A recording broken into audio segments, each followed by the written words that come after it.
Mr. Chairman, His Excellency President Abdel Fattah al-Sisi, Excellencies, Bangladesh would commend the government of Egypt for convening this special session on the humanitarian crisis and the reconstruction challenges in Gaza and Lebanon. In this gathering, I particularly recognize in our midst His Excellency President Mahmoud Abbas of Palestine and Prime Minister Naguib of Lebanon, and valued accounts they just provided us. Thank you for your presence. We gather at a time when Israeli aggression and the 14-month-long brutal genocide against the Palestinian people continued unabated in the occupied Gaza Strip and the West Bank. Words should suffice very little. To say the least, we are in utter dismay at Israel's blatant disregard to long-held international norms, laws, and conventions. The ways the hostilities in Lebanon is spreading, there are heightened fears of further escalation. This can lend to dire and long-term consequences for peace and stability across the region, impacting global society and polity, not just economy. From Cairo, we must voice our unity and unwavering commitment in solidarity with our Palestinian brothers and sisters at this existential time in their history. Excellencies, throughout our history, Bangladesh has stood firmly in support of the Palestinian cause. We consistently condemn the illegal occupation and the violent repression carried out by Israel.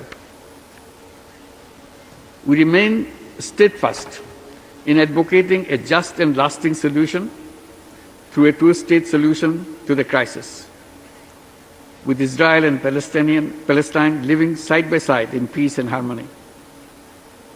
Palestine has to emerge as a fully independent and viable state based on the pre-1967 borders with East Jerusalem as its capital.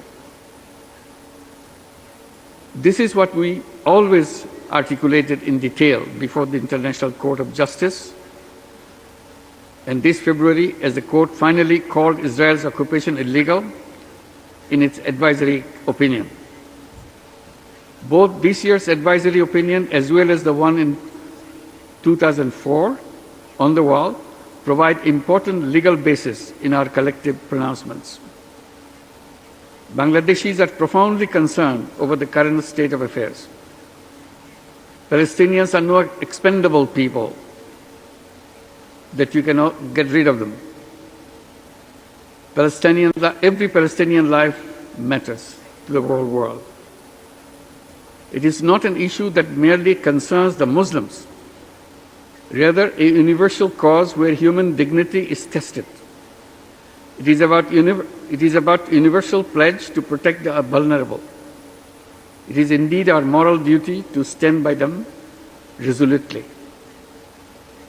There are around 6 million Bangladeshi migrant workers and expatriate professionals across the region, including in Lebanon, who have been making significant contribution to the development of the countries across the Middle East.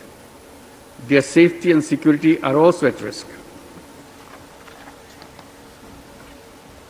We call upon all actors and stakeholders, indeed beyond the region, to take decisive and collective actions to end the brutalities unleashed by the Israeli forces.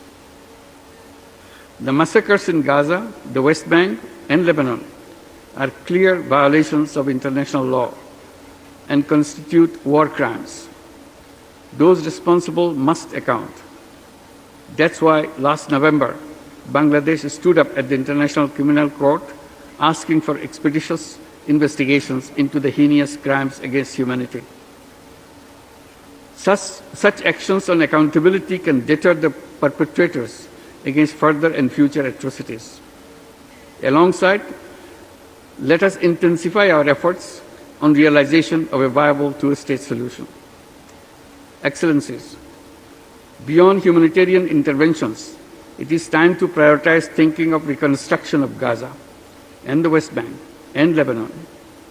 United Nations has cautioned that removing the 40 million tons of rubble left in the wake of Israel's bombardment could take at least 15 years.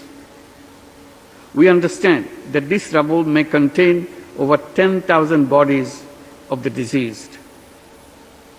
And this is also contaminated with asbestos. Let the8 therefore kickstart a process with an approximate estimation of the cost of reconstruction in Palestine and Lebanon.